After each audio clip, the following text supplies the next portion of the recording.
Baay'ee harka fuunee dhaggeeffattootaaf daawwattoota keenya miidiyaa addunyaa mararra jirtan hundumti keessan akkam jirtu nagaan keenya kan kabajaaf kan jaalalaa bakka jirtan maratti isiniif haa ta'u jecha har'as akkuma yeroo kaanii odeeffannoowwan garaagaraa waa'ee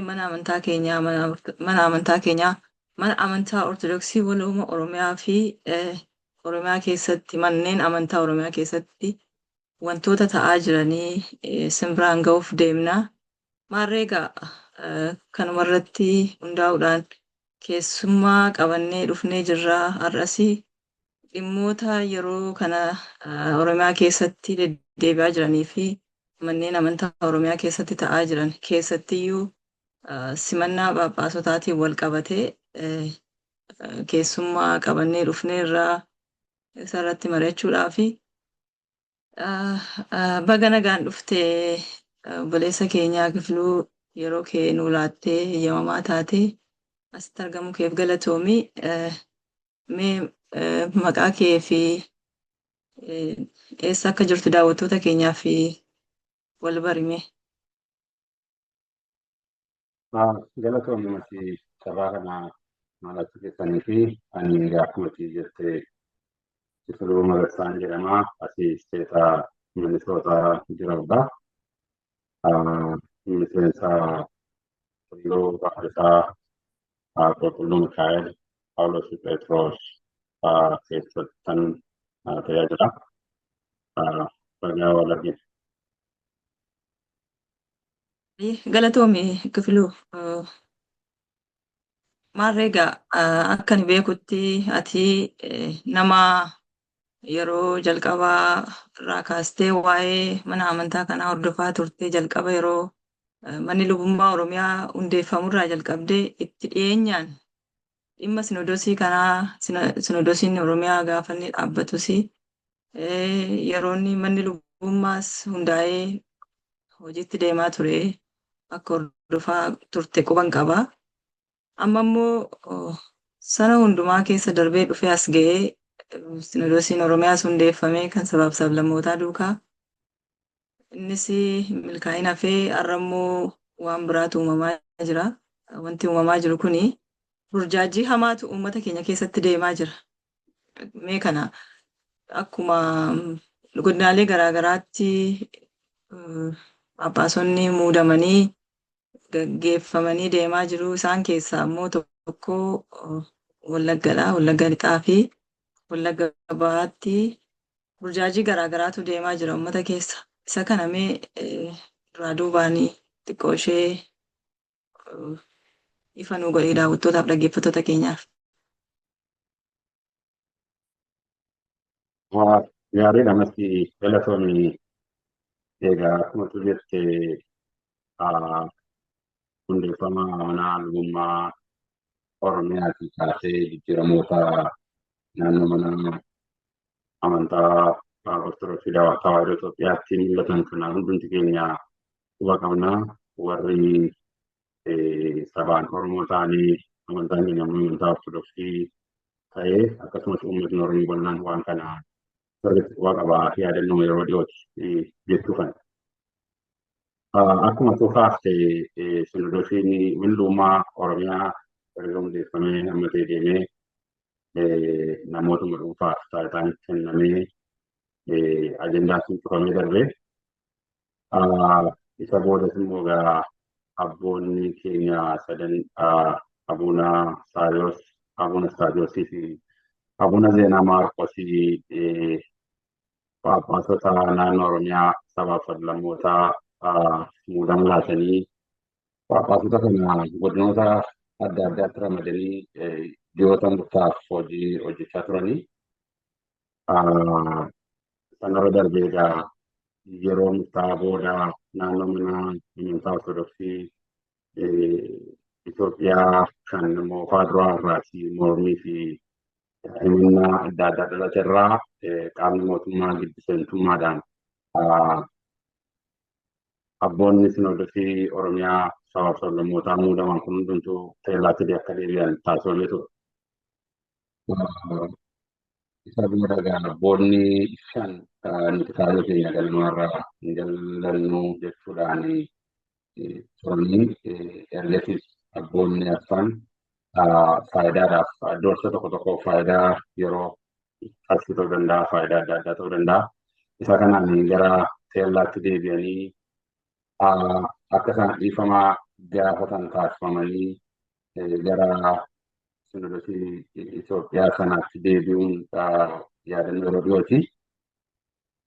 Achi keessatti egaa kaayyoo kan nama manaa ba'ame sabni Oromoo amantii Ortodoksii hordofuu afaan isaan waaqeffachuun, lallabuun, sirna qulqulleessaa yookaas qiddaasee isa jennu sana afaan isaanii taasifachuu qaba. Kun kaayyoo keenya namaatti kaayyoon kun sharafamee teellaatti deebi'uu hin danda'u. Kan qabsoofneef uummata Oromoo bal'aaf kaayyoo kanaaf qabsoofne har'a immoo akka nama dhuunfaatti taayitaa arganneerraa, qarshii arganneerraa, haalli nu mijateera jennee hoolota keenya bakkeetti gatee kan hin deebisu nama dhuunfaatti dhaabbatanii kan hafanii Abuuna Gabriel jechuudha. Isaan kunis durataa Ortodoksii Waloomoo Oromiyaa keessoo Magarsaa Badhaasaati. Isaan yerummaa kana mucaa obboleessa isaanii wajjin gara maneedhaa keessatti argamu jechuudha. So kana hordofee dhiyoo kana Sinodosiin Itoophiyaa waltajjii isaa waggaa geggeessee ture. Waltajjii isaa waggaa geggeesse kanaanis Phaaphaasota godinaalee adda addaatti ramadee ture. Achi keessaa godinoota Wallaggaa keessaa godina Wallagga Bahaa fi Wallagga Lixaatti Phaaphaasiin ramadamanii turan jechuudha. Kan wal qabatee egaa abbaan keenya Abuuna Astaakiyoos hundeessitoota Sinodosii Oromiyaa sablammootaa duraa keessaa nama hangafni tokko kan ta'an gara Wallagga Lixaatti ramadamanii jiru. Egaa gara Wallagga Lixaatti gaafa deemanii akkamitti deemanii kaayyoo maalii qabatanii deemanii kaayyoon isaanii sun isa kaleessaa dheengaddaa qabatanii turanii abboota 26 muudanii sabaaf sablammoon Itoophiyaa keessatti hundumtuu afaan isaanii waaqeffachuu qabu, loqoda isaanii dhaga'uu qabu, aadaa isaanii eeggatanii mana amantaa Ortodoksii keessa turuu qabu isa jedhan sana qabatanii deeman immoo akkamitti deeman kan jedhu immoo hundumti keenya waliin dhageenyeerra jechuudha. Isa kanaaf gaamasi viidiyoon isaanii gaafa godina Wallagga Lixaa deemanii haasaa godhanis hin jira waan ta'eef isa sana hin danda'ama yoo ta'e tuuta dhaggeeffannoo irratti deebinee waanuma jedhu dubbachuu kana. Afaan Oromootiin zeemaan hin jiru.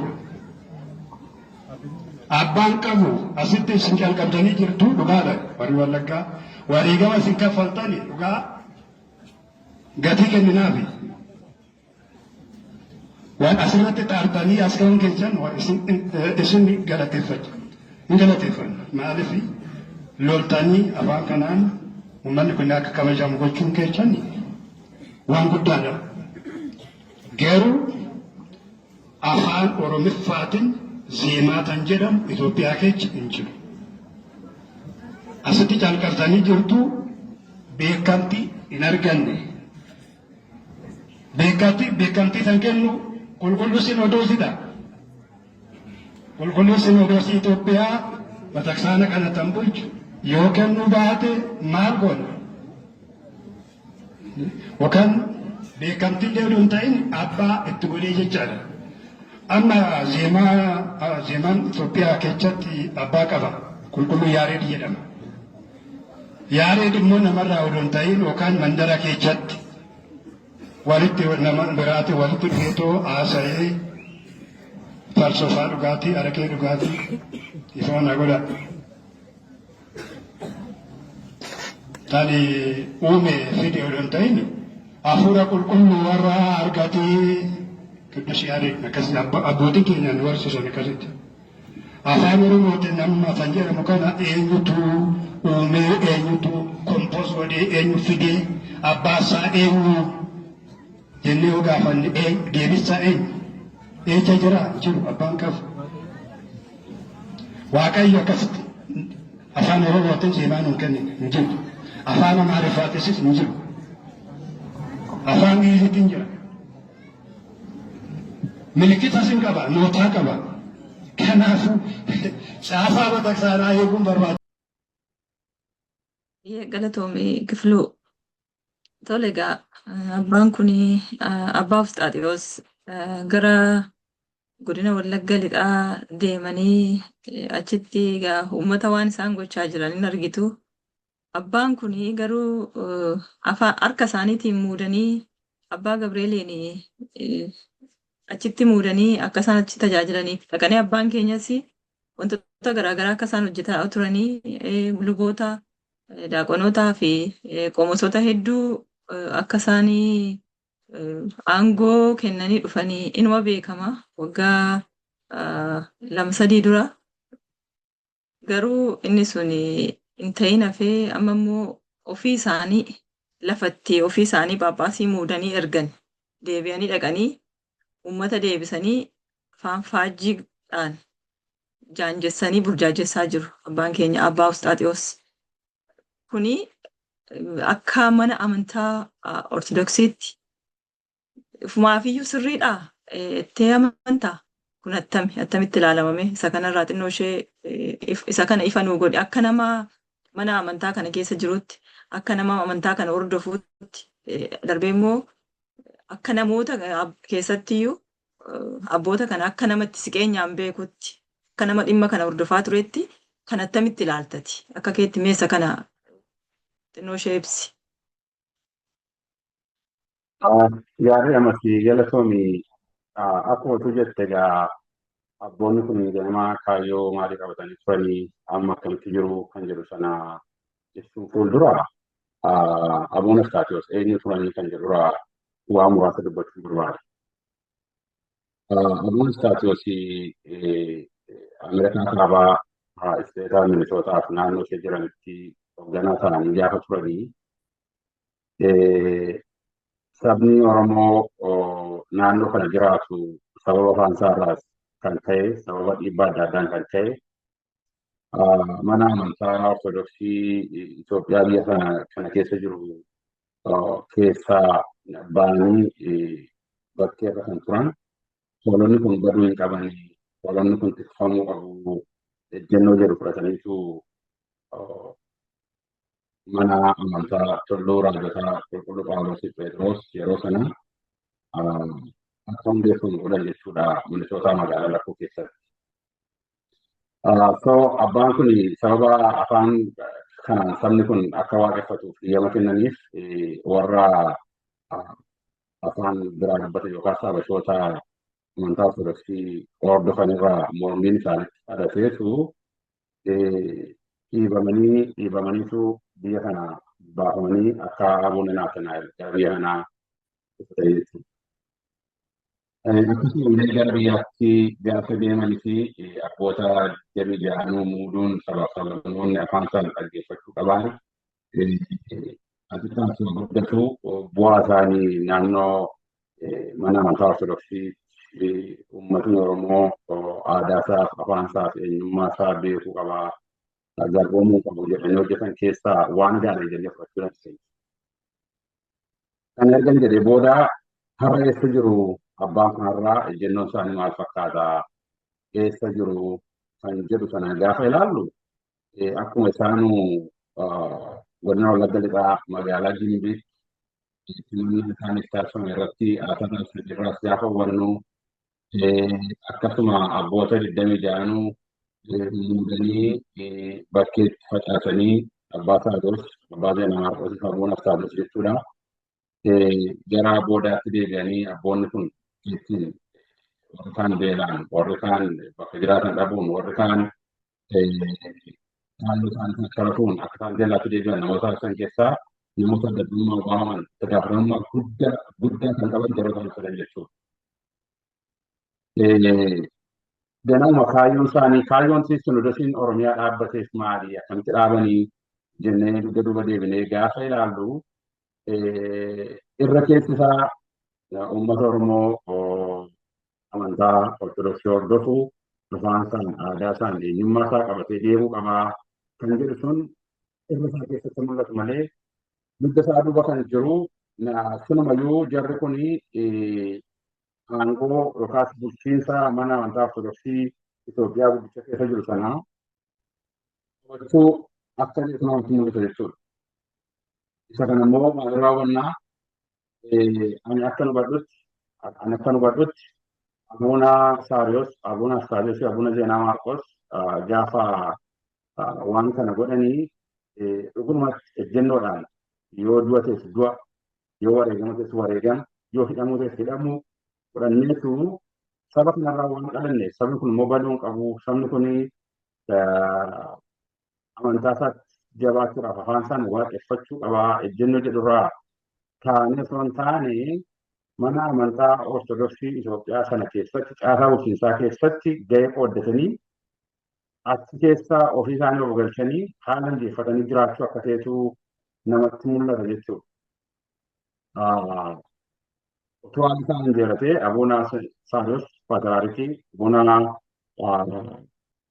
Saariyoos meebii Siraaskaayyoo yookaas amma iddoo amma Abuna Saariyoos jiran kana Abuna Zeenaa Maarqos waan biraa irratti muudamanii achuma keessatti sirnuma kaleessa dheengadda amantaan Ortodoksii Itoophiyaa sun uummata Oromoo irratti feete qabatanii gara fuulduraatti harkaanfachuu kaayyoon isaanii akka ta'e wantoota gidduu kana gimbitti ta'e irraa hubachuun hin danda'ama jechuudha. Isayyuu yeroo itti abbaan amantaa Phaaphaasii isaan harka isaanii muudan sababa tokko malee badii tokko malee mana hidhaa keessatti dararamaa jiranitti isaan illee darbee maatiin isaanii mucaan isaan bukkee teessee isaan gargaartu yookaas isaaniif nyaata qopheessitullee isaan wajjin mana hidhaa keessatti dararaan ta'an argaa jirtu jirtu kanatti abbaan kun ofii isaaniif godina abbaan kun irra turee deemanii haasaa isaan taasisan gaafa ilaaltan dhugaadhumatti waan baay'ee nama gaddisiisu waan baay'ee nama qaanessu waan baay'ee humna nama qabsudha jechuudha. Maaliif abbaan afaan kanaaf qabsaa'e abbaan uummata Oromoodhaaf aarsaa guddaa kaffale mana hidhaa keessatti dararamu abbaan kun gara gimbii deemanii afaanni manni kiristaanaa yookaas manni Ortodoksiin ittiin gaggeessitu afaan Giizii duwwaadha. Afaan kun immoo qulqulluu yaarachuu samii irraa argate kan kanarraa hafee afaan mana farsoo fi mana haraqee dhiifa mana godha kana irra deebi'ee dubbachuuf jiru kanaan hiikame kanaan amantaa Ortodoksii gaggeeffamtu hin jirtu jaallatanis jibbitanis afaan Giiziidhaan qaddasuu yookaas sana qulqulleessaa raawwachuu sinirra jiraa jedhanii ifatti yeroo isaanii waltajjii irratti dubbatanii hundumti keenya dhageenyee jira jechuudha.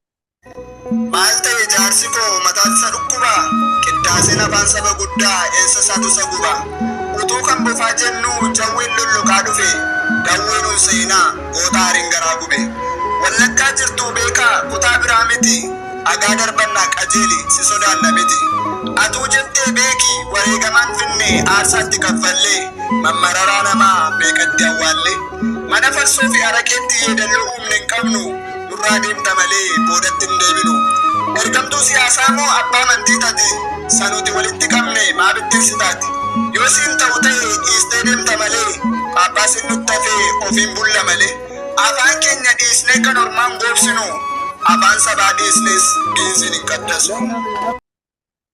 Ani dhugaadhumatti abbaan kun hojii isaanii kaleessa dheengadda xiqqaata guddatu hojii hojjetan qabu.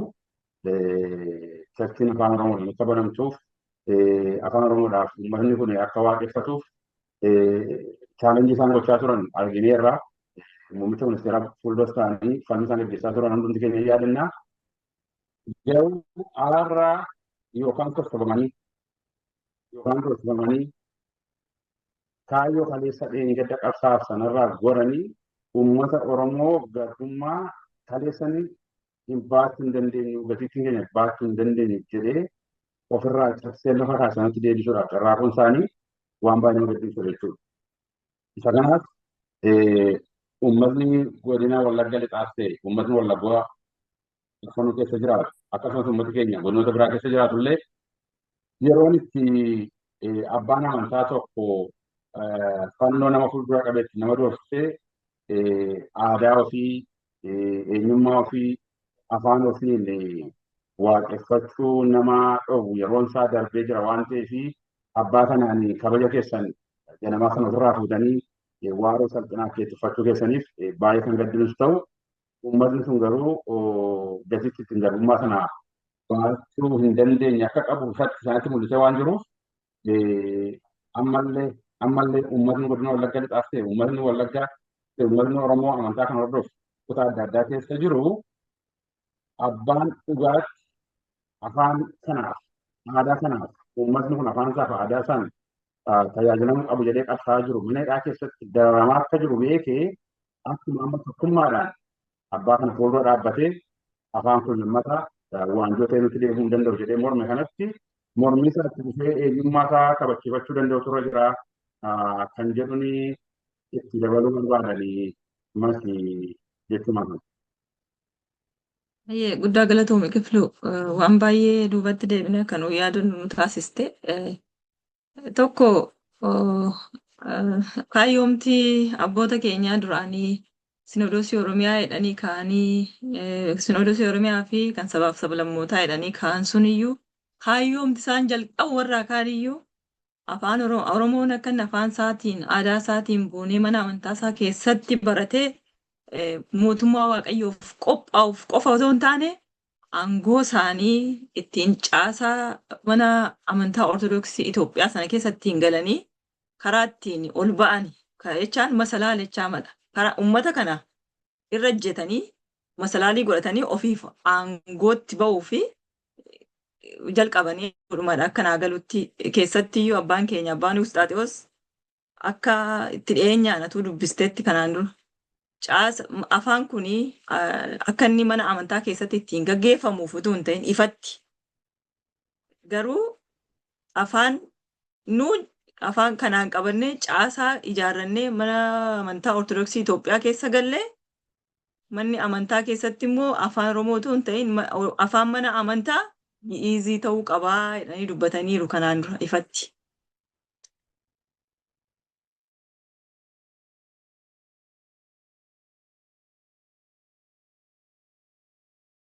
Usxaaxiyoos abbaa Zeenaa Maarqosii fi abbaa Saawuroos sadan isaanii muudamni isaan gaggeessan sun ittiin uummata irra ejjetanii masalaalii godhatanii caasaa mana amantaa Ortodoksii Itoophiyaa ture. Kanas immoo gochaaniyyuu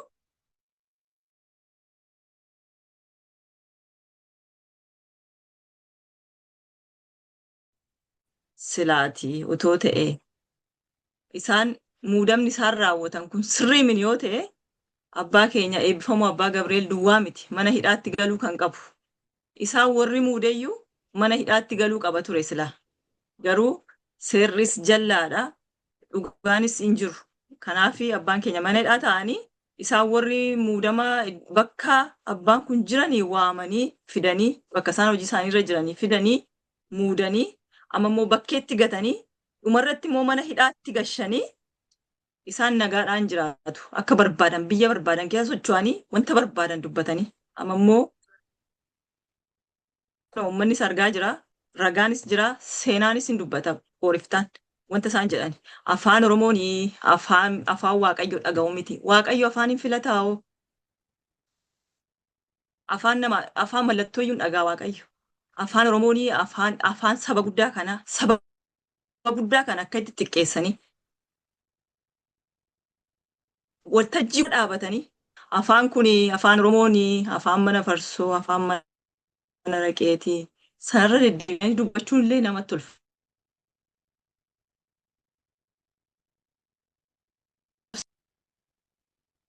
Uummanni kun sabni kun akkamittiin kana ilaalamee akkamitti fudhata kana maal jedha kana. Galatoomna fi yaada gaariidhaan milkaa'e uummatni kun akkamitti ilaaluu qabaa, akkamitti fudhachuu qabaa kan jedhuu fi garasitti osoo hin ce'in fuuldura waan tokko yaada taasisu waan itti dabaluu barbaadu. Abboonni kun rakkinaa tokko qabu. Abboonni amantaa ortodoksii geggeessan yookaas Phaaphaasota jedhamanii waamaman kun abboota kana sadan duwwaa osoo hin taane akkuma waliigalaattu abboonni abboota warra kan Habashaatti dabalatanii jechuudha. Mana amantaa kana keessatti geggeessanii dhugaadhumatti itti gaafatamummaa abbummaa isaan barbaachisu yookaan isaan irra jiru waan dagatan fakkaata. Kana gaafa jennu abbaan amantaa tokko abbaan amantaa ispeeshaalii warri Phaaphaasota jedhaman kun wayyaa gurraacha uffatan kun jireenyi biyya lafaa kanarraa adda baaneerraa jireenyi biyya lafaa kun nuuf gurraacha nuti hariiroon keenya Waaqayyo duwwaa wajjin waan biyya lafaa kana dhiisneerraa waan biyya lafaa kana uffanneerraa isa kanaaf nuti kan gochuu qabnu Waaqayyoon tajaajilu uummata Waaqayyoo immoo mootummaa Waaqayyoof qopheessu Waaqayyo wajjin wal agarsiisu mana Waaqayyoo keessa tajaajiluudhaa jedhaniitu gara Phaaphaasinnaa kanatti dhufu akka seeraati jechuudha. Yeroo akka waliigalaatti manuma amantaa ortodoksii sana keessatti gaafa laallu Phaaphaasonni amma jiran kun hojii fi asiisaa kaayyoo isaanii wanta nama manaa ba'an sanaa wanta macaalii qulqulluu jedhudhaa wanta itti waamamaniif jiruu naa jenne inni kun kan nama gaafachiisudha. Ammatti Phaaphaasonni jiranii taayitaa ulfaamuu abaluu inni tokko fooqii meeqa qabaa fooqii wal dorgomuu baanka akkaawunti isaa keessaa inni tokko qarshii meeqa qabaa qarshii meeqa qaba inni kun immoo qabaa kan jedhu wal dorgommii biyya lafaa isa namoonni ordinariin tokko jiraatu ta'eetu argamaa jiru jechuudha. Gara Phaaphaasota keenya abboota keenyaaf jechuun immoo gaafa dhufnu abboonni kun rakkinni isaan qaban inni guddaan tokko dheebuu aangoo hin qabu. Inni kun ifatti mul'ataadha. Aangoo qabachuu barbaadu. Aangoo qabatanii mootummaa wajjin harka ol keessa naqatanii aangoo sana qabachaa faayidaa argachuudhaaf kan isaan tarkaanfatan. Fakkuun isaanii inni lammaffaan afaan Ingilizii sana baratanii waan guddatanii. Aadaa warri Habashaa sun isaan barsiisan fudhatanii waan guddataniif. Mentaalitii yookaan sammuun isaanii akkaataan itti yaadu akkaataa isaan guddisan sana keessaa ba'uun waan isaan rakkisu yeroo waan isaanitti fudhatu. Afaan Oromoo amma ittiin sirna qulqulleessaa raawwatu kan daaqunoonni luboonni baay'een isaanii persentii 95 ispeeshaalii wallaggoota keessatti ittiin gaggeeffamaa jiru kana baratanii soratanii qayyabatanii afaan kanaan tajaajiluun tokkoffaa umuriidhaan waan deemaniif waan kana gochuu hin dandeenye sichi jedhanii abdii waan kutataniif afaan kanaan warri tajaajilan kun afaan kanaan warri sirna qulqulleessaa raawwatan kun afaan kanaan warri lallaban kun yoo dhufanii iddoo qabatan nuti taayitaa keenya irraa buunaa wanta amma qabannu kana qabnaa isa kanaaf iyyuu amma gaafa lubbuun jirrutti afaan Ingilizii kun afaan hojii ta'ee mana kana keessatti itti fufuu qabaa jedhanii kan isaan falmaniif kanarraa dhufa jechuudha. Kanammoo akkamitti afaan buunee dubbannu kan nu hubachiisu Abuun Istaasiyoos gaafa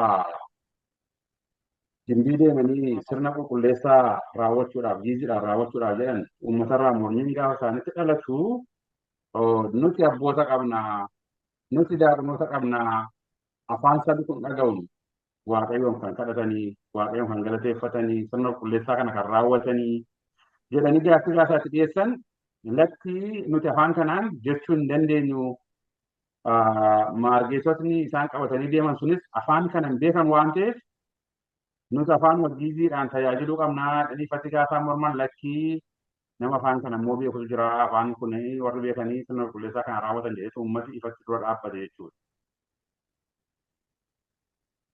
At the same time, viidiyoon guyyoota lamaan tokko booda erga dubbiin kun ta'e booda abuun istaasas dhiifama gaafatanii kan jedhu tokko bahee ture.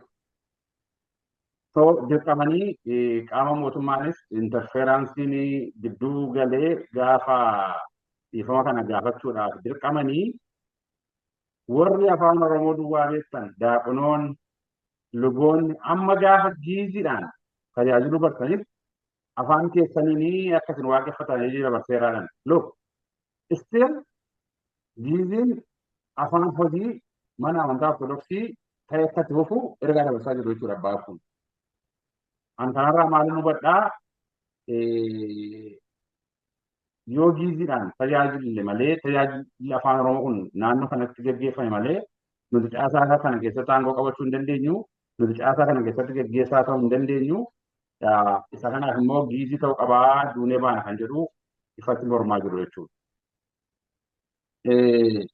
Uummanni Oromoo bal'aan akkasumas uummanni Oromoo amantaa kana keessa jiru afaan Oromoodhaan tajaajilamu maal gochuu qaba kan jedhu gimbiitti ifatti mul'isaniiru.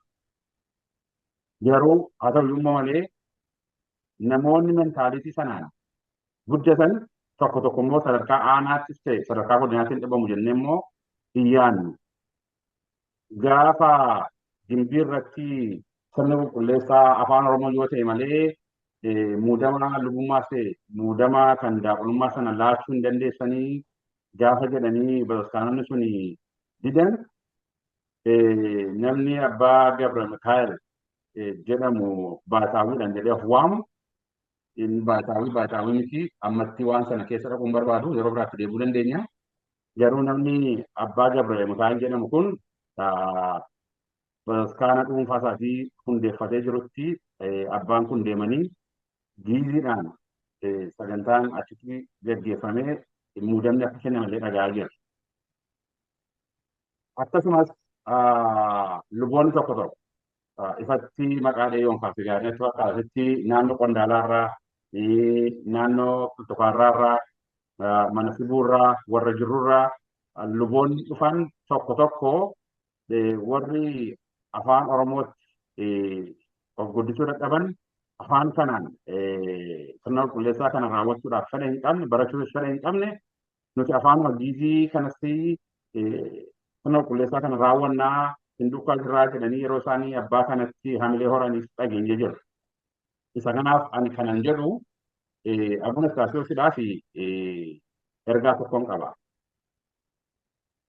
Yoo dhuguma maqaa keessan eeggattanii jiraachuu barbaaddan yoo dhuguma xiqqaatu guddatu waan kalees waan gaarii hojjettan sana qilee dibuun barbaaddan yoo ta'e umurii jaarrummaa keessanitti umurii teessanii abboota gorsuun isinirraa bareedu kanatti deemtanii hojii Oromoo walitti buusu, hojii Oromoo diigu, hojii afaan Oromoo salphisu, hojii eenyummaa Oromoo salphisu hojjettanii seenaa keessan hin balleessinaatii konkolaataa keessan kaafadhaatii teessoo dhufteetti deebi'aa isaan jechuun barbaada. Jalqabatti jechuudha.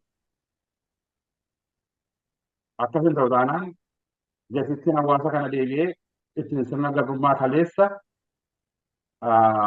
abboonni keenya warra akka luba Phexros itti wareegamanii warra akka obboleessa keenya hangafa jalqabaa faarfataa Daaqoon Garramuu lubbuu isaanitti dhabanii kanneen kana fakkaatan warra nama yaadanne jechuudha. Kanneen kana fakkaatan itti wareegamanii lubbuu isaanitti dhabanii afaan kanaan uummanni kun akka tajaajilamu taasisantu jira waan ta'eef dhaloonni kun deebi'ee gatitti ittiin sirna alagaan isinitti kennee ittiin dhaqaa uummata kana garboomsaa jedhe baachuu danda'u hin qabu waan ta'eef isin ulfina keessan eeggadhaatii osoo mootorri konkolaataa keessanii isin jalaa hin dilallaa'inii gara dhufeetti nagaan deebi'aa jechuun barbaada.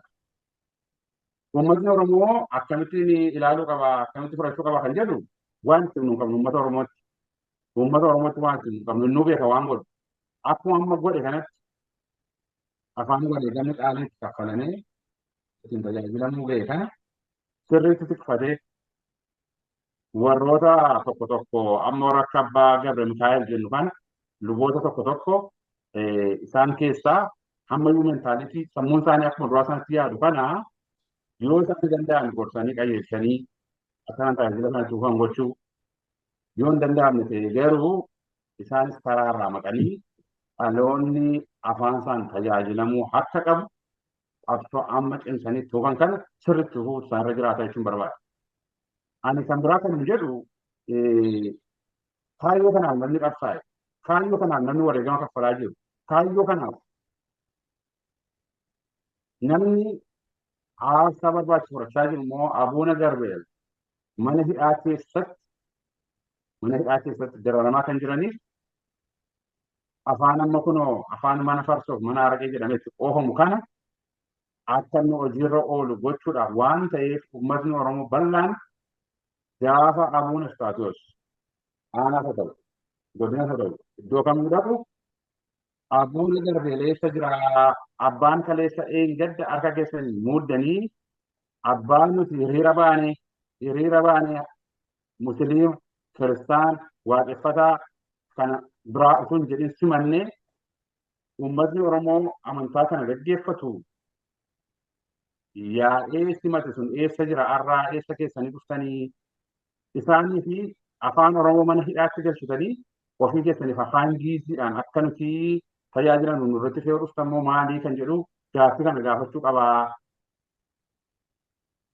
kan jedhu uummata Oromoo dhaamuu barbaadan. Uummatni Oromoo yoomillee taanaan haalaan yeroon isa daangessu warri Sinidoosii Itoophiyaa jedhaman kun harka isaanii mootummaa keessa naqatanii keessumaa warra akka Komishiinarii Araarsaa Mardaasaa jedhamu kun dhimma nageenyaa Oromiyaa kan hoogganu yeroo ammaa kanatti ifatti abbaan kun akka isaan mana hidhaatii hin baane abbaan kun badii tokkollee kan hin qabne mirga wabiillee dhowwachiisee mana hidhaa keessatti akka isaan dararaman gochaa kan jiru kana duukaa harka wal keessa naqatanii Abuuna Garbeeliif afaan Oromoo mana hidhaatti hidhanii yeroo itti dhufanii uummata Oromootti qoosa yeroon isaa amma miti jedhee uummatni Oromoo ifatti abbaa kan dura dhaabbatee dhugaadhaaf falmachuu qabaa kan jedhanii itti dabaluu kan himati gabaabseera yoo gaaffiin biraa jiraate immoo itti deebina.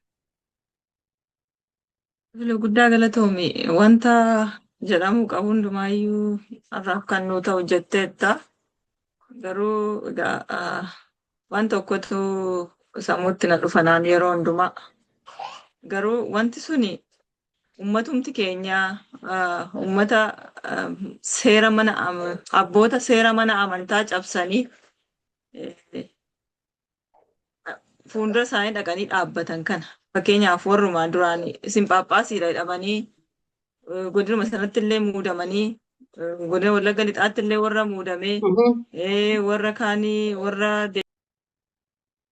kanaan dura Phaaphaasii jedhamanii abboonni abbaa Usxaaxiyoosii wajjiniin deemaa jiran kun amma moloksee ta'anii deemaa jiran jiru.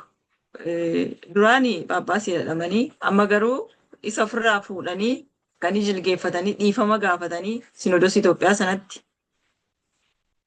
deebi'anii immoo amma abbaa Usxaaxiyoos duukaa godina Wallagga Lixaa dhaqanii wayyaa moloksee uffatanii deemaa jiru. Uummanni kan maaf gaafachuu dadhabe. Kuni seera mana amantaa hin cabsine muudamni si'a lama jira akka ati hubattutti akka hubannoo keetiitti mee kanarraa ati nuu ibsi xiqqoo. Gaariidha masii wanta na yaadachiiste galatoomi. Akkuma beekamu sirna mana amantaa Ortodoksii keessatti kitaabota sirna ittiin manni kiristaanaa sun qajeelfamtu jira. Isaaniinis kan isaan jedhanii waaman suni. Akka sanatti sirni lubummaa irra deebi'amuu danda'amu irra deebi'amuu hin danda'u kan jedhu kana ifatti mana qulqullummaa sun kan barsiisu sirni lubummaa irra deebi'amuu kan dandeenye.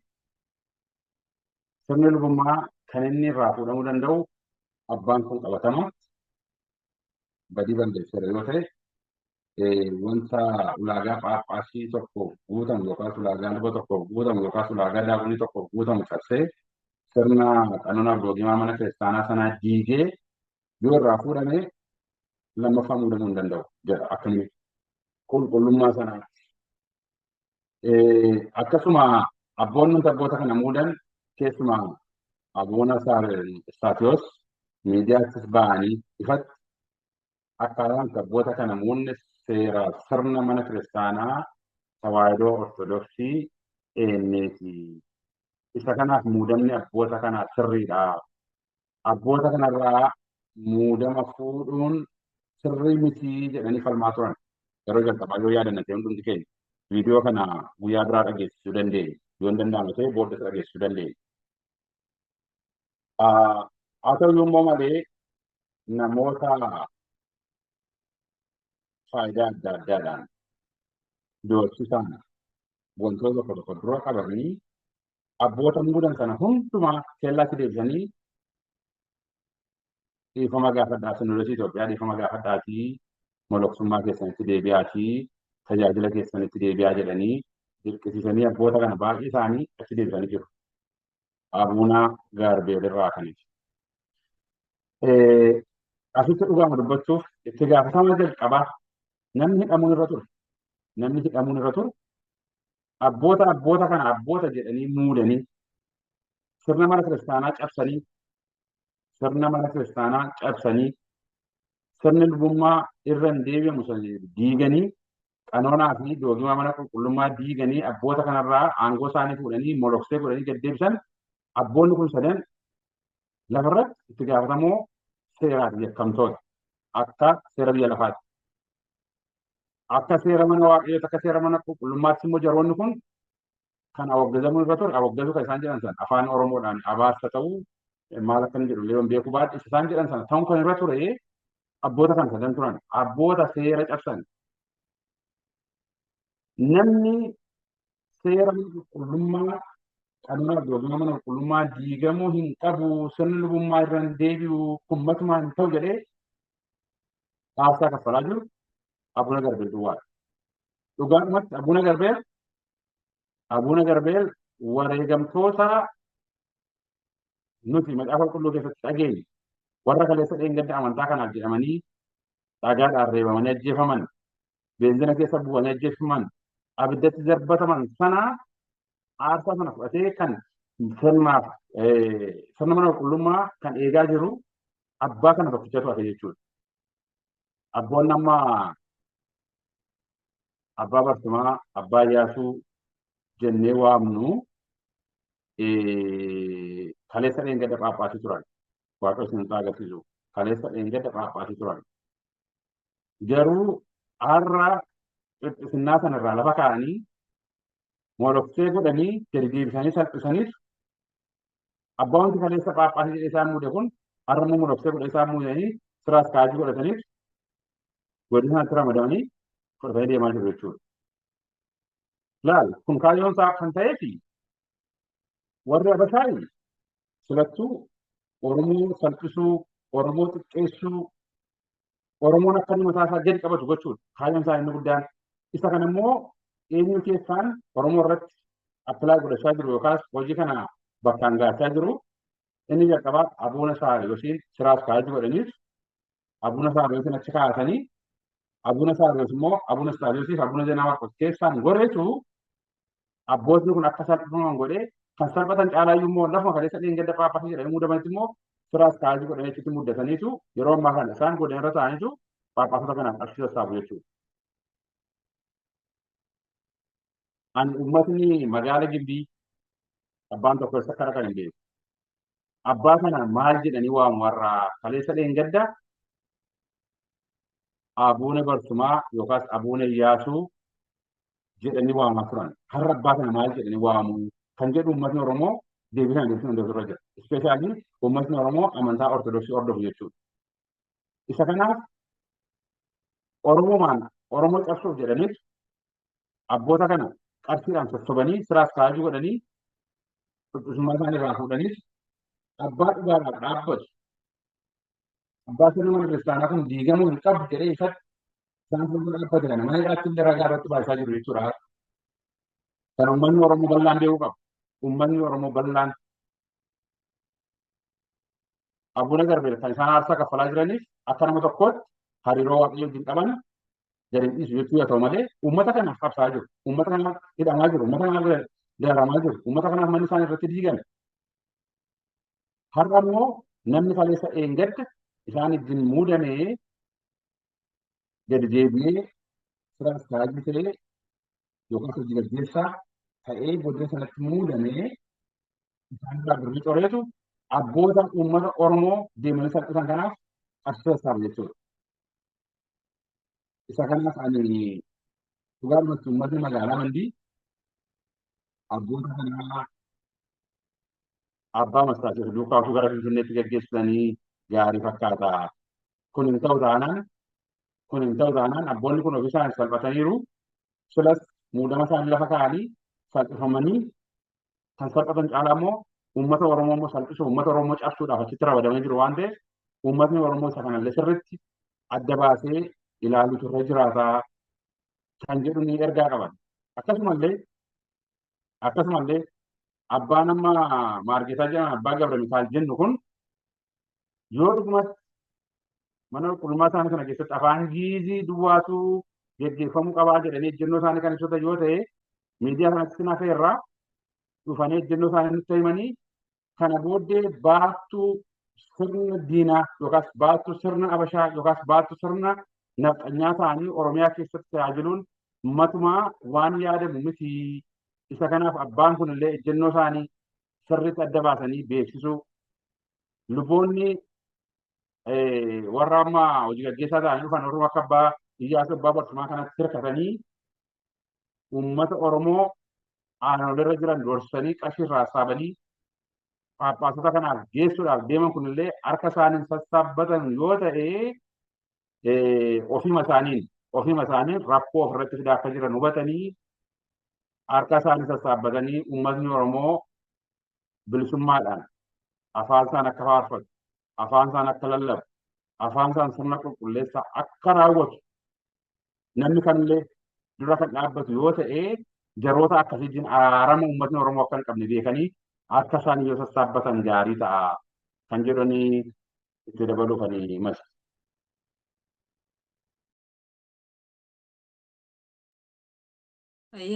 Kifla guddaa galatoomii ibsa bal'aa hubachiisa hedduu waan nu kenniteef guddaa galatoomii siin jenna ayyeeka jalqabuma isaarraayyuu dogoggorri uummata keenyaa akka nu hubadhutti nama seera mana amantaa isaan amanaa jiranii cabsee ana abbaan sinii ta'a jedhee dhufee abbaa isaanii irraa hidhee dararee gidiraa agarsiisee mana isaan keessa jiraatan irraa diigee mana hidhaatti gad darbatee dhufee ana abbaan sinii ta'a abbaa keessanii jedhe sana simachuumtiyyuu jalqaba irratti dogoggoradhaa jedheen amana akka kootti sanuma gochuun iyyuu ittiin turre.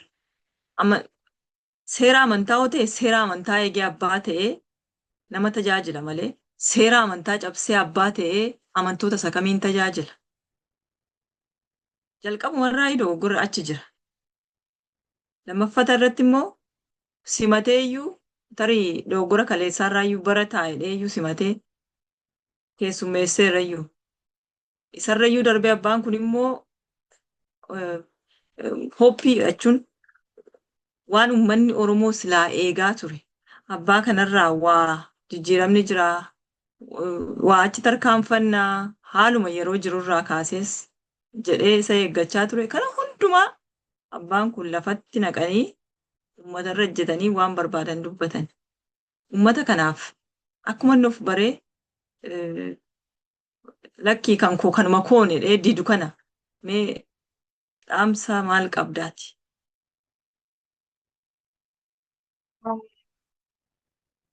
Ani asirratti waan tokko jechuu barbaada. Uummatni Oromoo uummata kabaja beeku, uummata abbaa amantaa tokko miti nama kamiyyuu kabajarra buusuu dhala namaa namummaa isaaf kabajuudha uummatni Oromoo. Akkas jechuun garuu nama eenyummaa isaatti, nama aadaa isaatti, nama mana isaatti dhufee sassabsuu barbaadu immoo akkuma barbaade na godhii jedhee uummata yemmuu miti. uummatni Oromoo abboota kana kan waan callisee ilaalee qaba. Dhugaadhumatti ispeeshaalii uummatni isaan keessa dhaqanii isaan salphisan kun uummatni isaan dhaqanii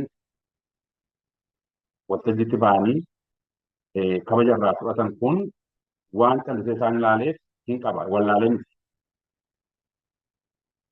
Ammas kan jedhu manni qulqullummaa Ortodoksii Walooma Oromiyaa keessuma Garsaa Badhaasaa kan Abuuna Gabrieliin hoogganamu sirna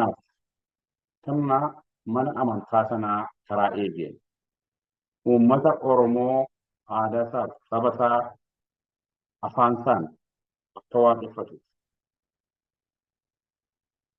qabsootti jira.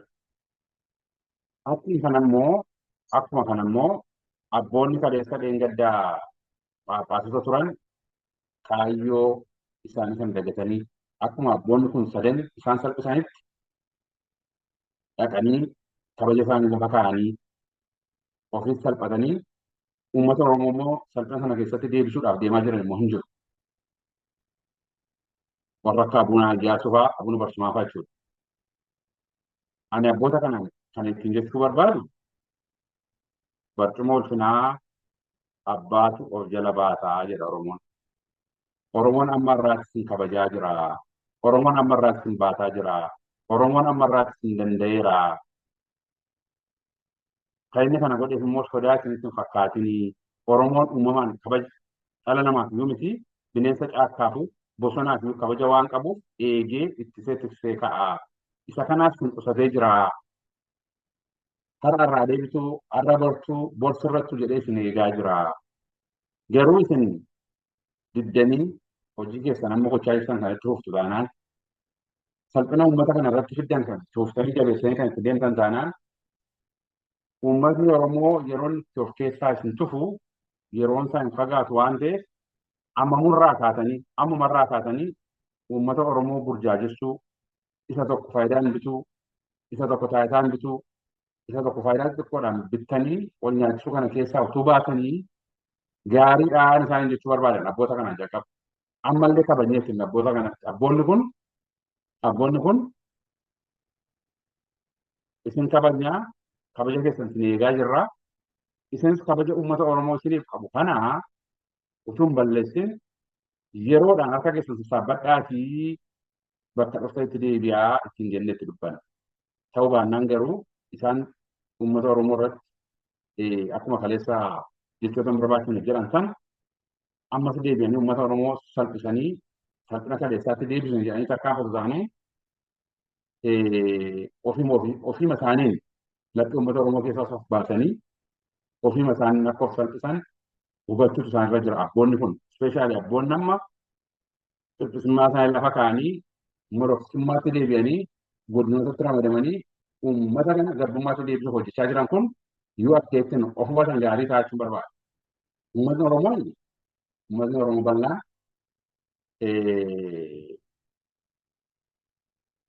biyya kana keessatti mootummaan biyya sana bulchus yeroo ammaa kanatti afaan Oromoo irratti maal kana gaggeessaa jiru argaa jirra. Afaan Oromoo maaltu akka qabu akka inni gochaa jiru ispeeshaalii naannoo ministeera barnootaatti naannoo afaan Oromootti dhiibbaa inni gochaa jiru uummatni Oromoo bal'aan hin beeka jedhee amana.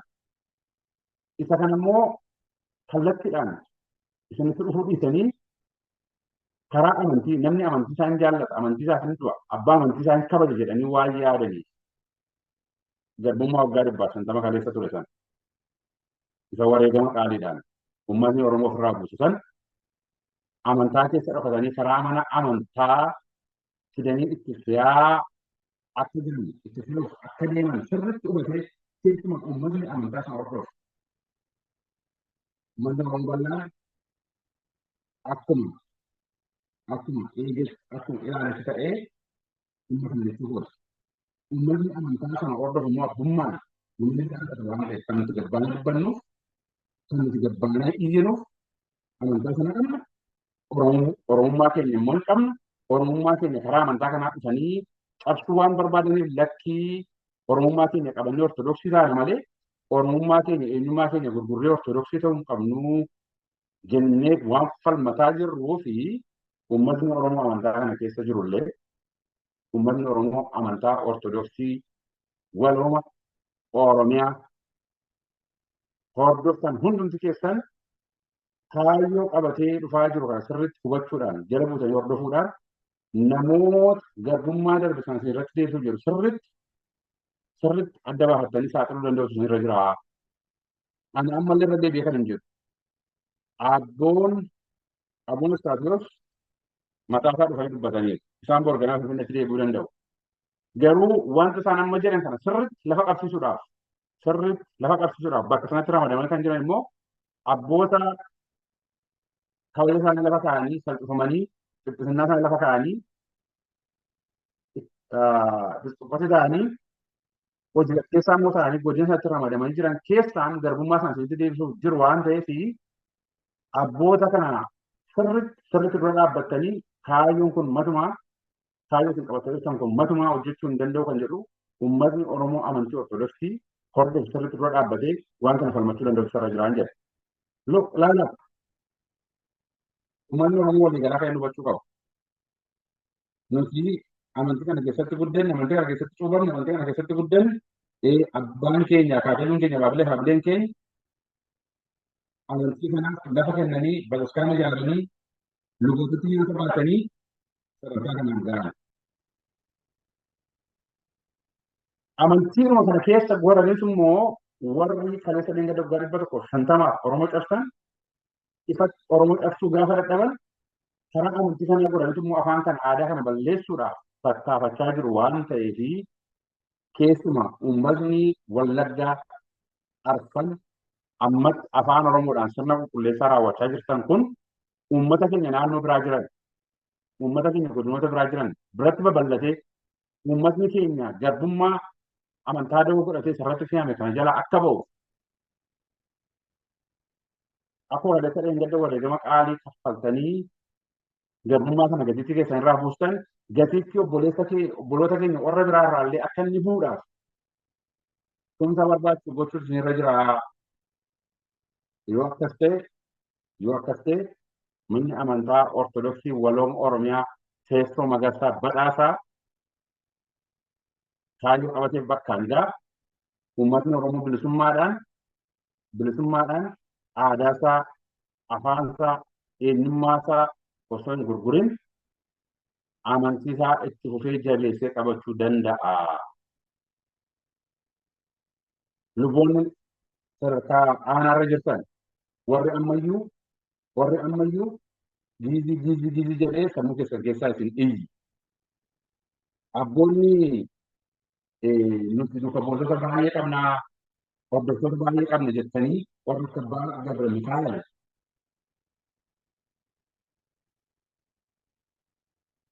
sirna Habashaan isinitti feete kana dabarsanii uummata Oromootti fe'uudhaaf kan yaaddan yoo ta'e isinillee yeroo isin qalbii keessa jijjiirrattanii uummata keessatti deebitan har'aa. Akkas ta'uu baannaan uummatni Oromoo sirna Habashaa sana wajjin isin tufuu danda'a waan ta'eef isinis isa kana ammumarraa kaastanii yoo sirriitti itti yaaddanii gaarii ta'a. Uummatni Oromoo amantaa kana hordofu amantaa kana hordofne hundumtuu immoo akka Oromootti ammas kan hin jedhu abbaan garbeel garbummaan uummata Oromoo irraa du'uu qabaa jedhanii isaan qabsaa jiran. Waa'ee amantaa ortodoksii duwwaafni. Abbaa garbeel Amaariffaa sin dhaga'u, Giizii sin dhaga'u, afaan kan biraa sin dhaga'u, afaan Oromoo sin dhaga'u, muura afaan kan biraatti dabalee hin dhaga'u. Abbaan kun akkuma dhuunfaatti waan tokko waan rakkatan hin qaban. Yeroo immoo kan isaan wareegama qaalii kaffalaa jiraniif amantii da'oo godhatee sirni kamiyyuu uummata Oromoo garboomsuu hin qabu. Uummatni Oromoo bilisummaa mataa isaatiin jiraachuu qaba. Uummatni Oromoo afaansaa dagaaguu fi qaba. Eenyummaansaa, aadaansaa amantaa kana qabatee irratti fe'amuu hin qabu.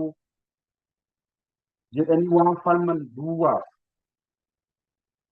abbaan kun amma arginetti nama dubbisa galee waaqayyo nama barsiisu, nama wallole kana araarsu, nama mootummaa irratti karaa jallinaa dhufu lakkii jedhee nama dura dhaabbatu ifatti miidiyaatti ba'e malee nama guyyaa tokko siyaasa keessa hin jirre, nama guyyaa tokko mootummaa sana narrattine, nama guyyaa tokko afaan isaanii keessaa hamaan hin baane mana kana keessatti kan darraa jiru Abuuna Saawwatis araarsaa maddaasaa akka ta'e beekee uummatni Oromoo abbaa garbeel bukkee dhaabbatee abbaan kun bilisummaa waaqayyo isaaniif kenne mirga jiraachuu dhabanii jiru waan ta'eef mirga jiraachuu dhabanii mana hidhaa dukkanaa keessatti dararamaa jiru waan ta'eef abbaa kana cina akka dhaabbatuuf uummata Oromoo bal'aaf waamicha dhiyeessuu barbaada.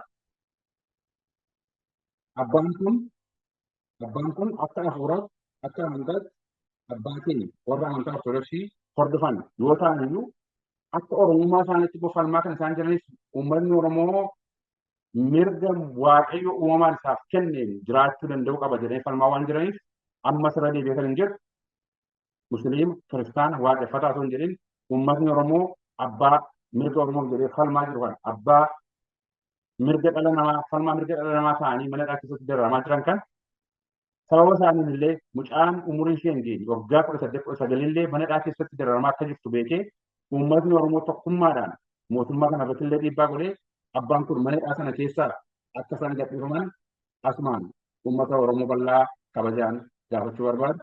Xumureedhamas.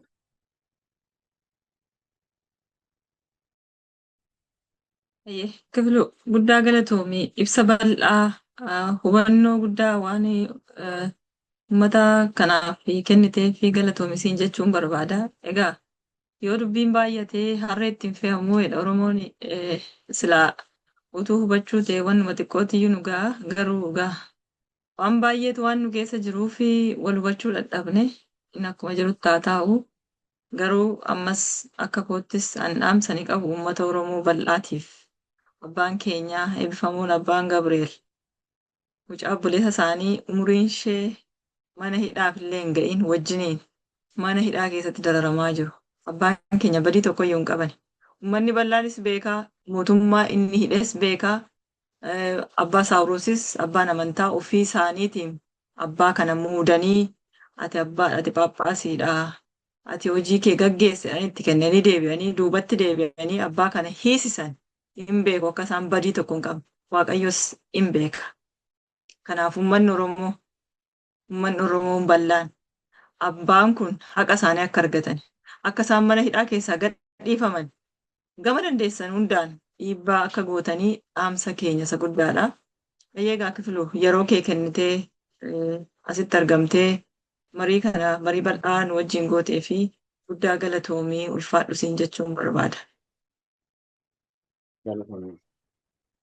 Tole, kabajamtoota dhaggeeffattoota daawwattoota keenya miidiyaa Mootoo eegaa turtiin keenya irraa kana fakkaataa wantoota afanii wantoota yeroo isaanii eeggatanii jala buunee hordofuudhaan isinii dhiyeessuu keenya itti fufnaa guyyaa gaarii halkan gaarii isiniin jechuun barbaada.